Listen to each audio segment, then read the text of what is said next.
Hello बच्चों, अब हम क्वेश्चंस करेंगे कुछ डिस्टेंस डिस्प्लेसमेंट के और फिर एनसीईआरटी के इंटेक्स क्वेश्चन आपने टाइटल में देख ही लिया होगा। तो चलो सबसे पहले हम एक क्वेश्चन करते हैं। ये एनसीईआरटी के अलावा हम दो क्वेश्चन करेंगे कि एक कोई भी बच्चा है, Anuj travels 5 kilometre towards west and then returns back and then return नहीं कहते, and then takes U turn ले लेते हैं फिर साहब हमारे। यू टर्न लेने के बाद and then takes U turn and travel 9 kilometre towards east. तो क्वेश्चन में पूछा है find his total distance and displacement. ये हमारा सवाल है। अनुज जो है हमारा पहले 5 किलोमीटर वेस्ट की तरफ जाता है, फिर 9 किलोमीटर ईस्ट। तो पहले देखो, आपको डायरेक्शंस अच्छे से क्लियर होनी चाहिए। अगर हम डायरेक्शंस की बात करें, ऊपर होता है नॉर्थ, इधर होता है साउथ। अब शायद कई बच्चे कंफ्यूज रहते हैं, इस तरफ होता है देखो ईस्ट और इस तरफ होता है वेस्ट। तो इसको याद रखने का सबसे अच्छा तरीका क्या है? वी। ऐसे याद रखियो, WEV। तो पहले W फिर E। वेस्ट लेफ्ट में है, ईस्ट हमारा राइट में है। ऐसे शायद कभी नहीं बोलोगे। नॉर्थ साउथ तो सबको याद रहता ही है। चलो, तो अब इसमें बात आ रही है कि अनुज जो है वो 5 किलोमीटर पहले टुवर्ड्स वेस्ट गया है, यानी यहां से स्टार्टिंग पॉइंट A और यहां से 5 किलोमीटर इस तरफ आए। इस पॉइंट को मार्क कर देते हैं हम B। अब 9 किलोमीटर वापस से ईस्ट की तरफ, यानी कि इस डायरेक्शन में गए और टोटल 9 किलोमीटर हो गया, यानी कि ये पूरा डिस्टेंस 9 किलोमीटर और ये पॉइंट हो गया C। तो टोटल डिस्टेंस कितना चला भाई?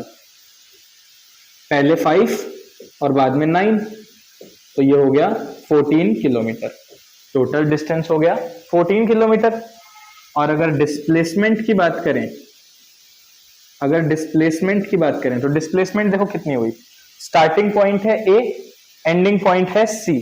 तो डिस्प्लेसमेंट होगी A से लेके C तक। पूरा 9 है, इतना पोर्शन 5 है, तो बच कितना गया?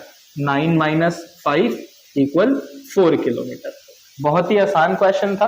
देखो, अगर आप लोगों को इस तरह के क्वेश्चंस ऑलरेडी आते हैं तो वीडियो को ना स्पीड अप करके देखना। कुछ लोग तो हो सकता है पहले से ही देख रहे हो, बहुत बढ़िया बात है। चलो, अब क्वेश्चन को थोड़ा मॉडिफाई करते हैं। अनुज ट्रेवल्स, हम कर देते हैं इसको 6 kilometre towards west and then, अब थोड़ा बड़ा, अब यहां चेंज करेंगे 6 kilometre west and travel 8 kilometre towards north. अब देखो सवाल में फर्क आ गया। अब डिस्टेंस और डिस्प्लेसमेंट बतानी है। 6 किलोमीटर वेस्ट कैसे हुआ? यहां से चला पॉइंट A से 6 किलोमीटर B की तरफ। अब नॉर्थ, यानी 8 किलोमीटर यहां से ऊपर की तरफ पॉइंट C। तो डिस्टेंस कितना हो गया? डिस्टेंस कितना हो गया भाई, बताओ? 6 + 8 14 किलोमीटर, बिल्कुल सही जवाब। और डिस्प्लेसमेंट, अब ये थोड़ा सा ट्रिकी है। जिसने पढ़ लिया है वेल एंड गुड, लेकिन जिसने नहीं पढ़ा है ये हम कैसे निकालेंगे? डिस्प्लेसमेंट होगा A से लेके C तक, यानी कि ये शॉर्टेस्ट लाइन, इसको ज्वाइन कर दो, ये स्ट्रेट लाइन ज्वाइन कर दो। डिस्प्लेसमेंट हो गई AC। अब AC की वैल्यू कैसे निकालें?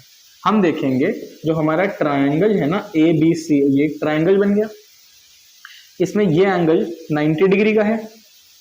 तो अब हम लगाएंगे पाइथागोरस थ्योरम। शायद 7th 8th में आप लोगों ने पढ़ ली होगी ये। अब हम लगाएंगे पाइथागोरस थ्योरम। अगर आपने ये नहीं पढ़ी है तो आप YouTube पे सर्च करो Pythagoras theorem infinity study point, तो शैली मैम की आपको वीडियो दिख जाएगी जिसमें वो पाइथागोरस थ्योरम समझा रहे होंगे। चलो, तो पाइथागोरस थ्योरम लगाएंगे और इसमें हम देखेंगे कि जो AC का स्क्वायर है, यानी जो हाइपोटेन्यूज है, इसका square will be equal to AB का स्क्वायर प्लस BC का स्क्वायर। हाइपोटेन्यूज का square will be equal to base का स्क्वायर प्लस हाइट का स्क्वायर। तो यहां से हमारा आ गया AC का स्क्वायर इज इक्वल्स टू 6 का स्क्वायर प्लस 8 का स्क्वायर। तो AC स्क्वायर इक्वल 36 प्लस 64 तो यहाँ लिख लेते हैं AC is equal AC square equal 100, तो AC हमारा आ जाएगा 10 किलोमीटर, जो कि हमारी यहाँ से हो गई डिस्प्लेसमेंट, जो कि यहाँ से हमारी हो गई डिस्प्लेसमेंट। तो ये डिस्टेंस और डिस्प्लेसमेंट का एक बिल्कुल ही बेसिक से दो हमने क्वेश्चंस किए। अगर आपको और इसकी नीड लगती है तो मुझे कमेंट्स में बताओ, मैं और एक्स्ट्रा क्वेश्चंस इसके आपके लिए डाल दूंगा। बाकी हम नेक्स्ट वीडियो से एनसीईआरटी के क्वेश्चन सॉल्व करना शुरू करेंगे। चलो, all the best, bye bye.